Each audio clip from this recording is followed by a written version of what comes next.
Have you ever struggled with how to do your wooden grade crossings? Well, I'm going to show you how I scratch build mine on the workbench and then put them on the layout.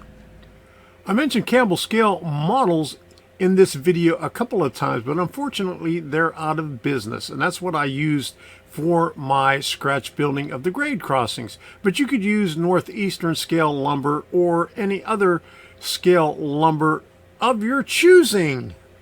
Here's a view of 4 of the grade crossings that I just scratch built on the workbench and placed it on the layout. If you do not feel like making your own grade crossings, Blairline makes them for you in straight and in curved. And here are a few of the curved ones that I did on this layout a little bit earlier, maybe last year. Years ago, I bought a package of profile ties from Campbell Scale Models. And this is what I have left of it. I've been keeping it in this old ball mason jar for, probably over 30 years.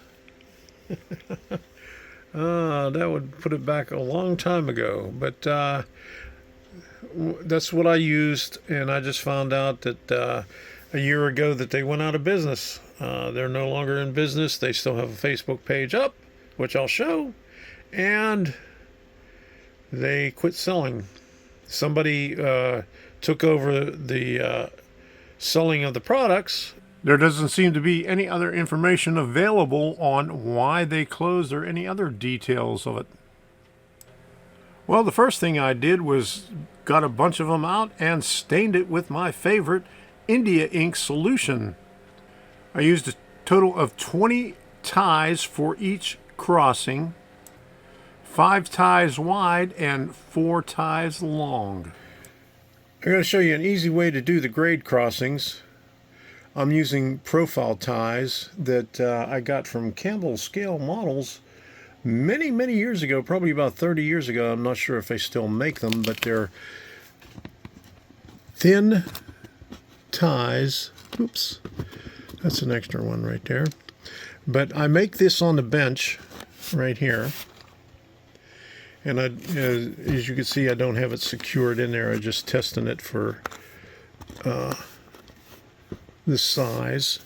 And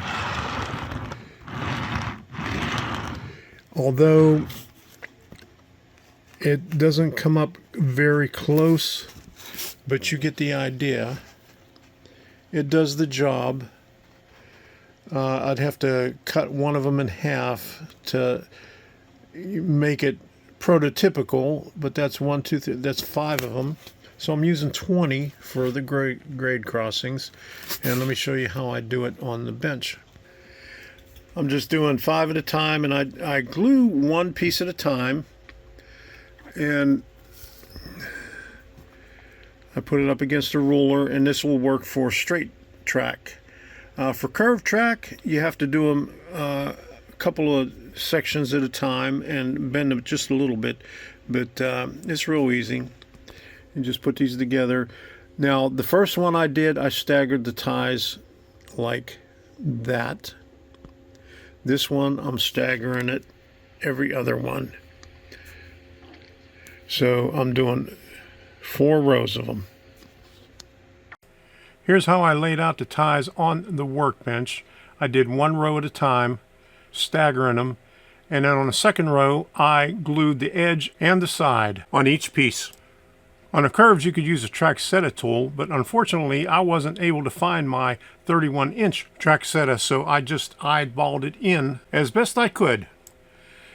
Here's an example of the 3 different styles that I used in the grade crossing and how it looked as I was progressing along the way.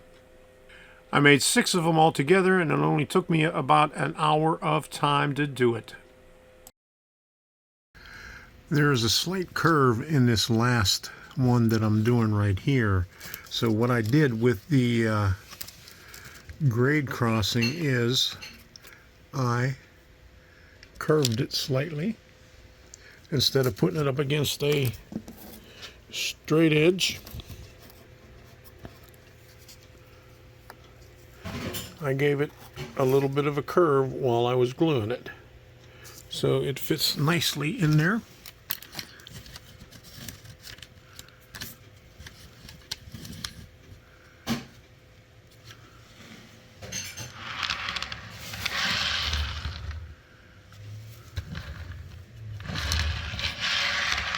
So all I have to do now is glue everything down and then paint this re-railer there to match the color of the grade crossings that I just scratch built.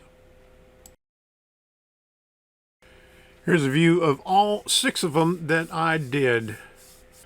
All I have to do now is glue them in place and then scenic around them to make it look real.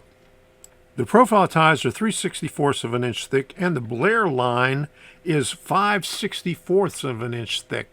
But I prefer the thinner ones because of those air hoses that may be dragging down low on the knuckle couplers or on the horn hook couplers, that little pin that comes, and you might get snagged on it.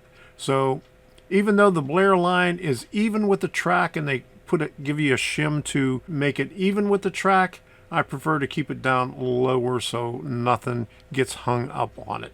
It still looks the same, still looks good. Don't forget to tune in every Wednesday at 8 p.m. for Workbench Wednesday, where you'll see me working on some structure kit or some other things along the way. I live stream on YouTube and on Rumble. See you there.